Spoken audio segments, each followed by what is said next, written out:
पण जळगावमध्ये धानोरा इथल्या आदिवासी आश्रमशाळेमध्ये भूताच्या अफवेमुळे एकच गोंधळ उडाला। शाळेतली एक मुलगी बेशुद्ध झाल्यामुळे इतर मुली घाबरल्या।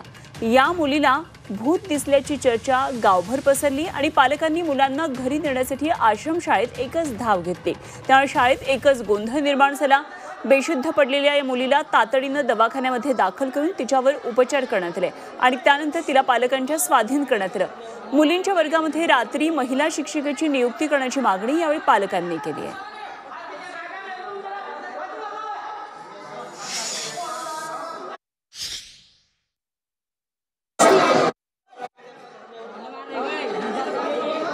पण आम्हाला एकच सांगणं आहे की लेवा लिहिसो परत आम्ही पण पोरीसाठी एक ना एक मॅडम राहायला पाहिजे तळी जागावर। शिक्षक राहतात तिथे, तळी राहत नाही म्हणे, बाकी कोणीच नसतं, कोणी असं म्हणे। ते एक भीती होती सर तिच्या मनात, ती म्हणजे घाबरून गेली। तिच्याने मग बऱ्याच मुली तिला बघून घाबरून गेल्या। ह्या कंप्लीट आपल्याला कल्पना असेल की सर्व हे ट्रायबल स्कूल्स आहे, बरोबर आहे। ट्रायबलचे म्हणून ते अंधश्रद्धांमध्ये फार त्यांचा विश्वास आहे। त्यांचं असं म्हणणं की भूत दिसलंच कसं काय। आता हे त्यांना वाटतं संध्याकाळी भूत दिसतं, त्यामध्ये हसण्यासारखीच गोष्ट आहे ते।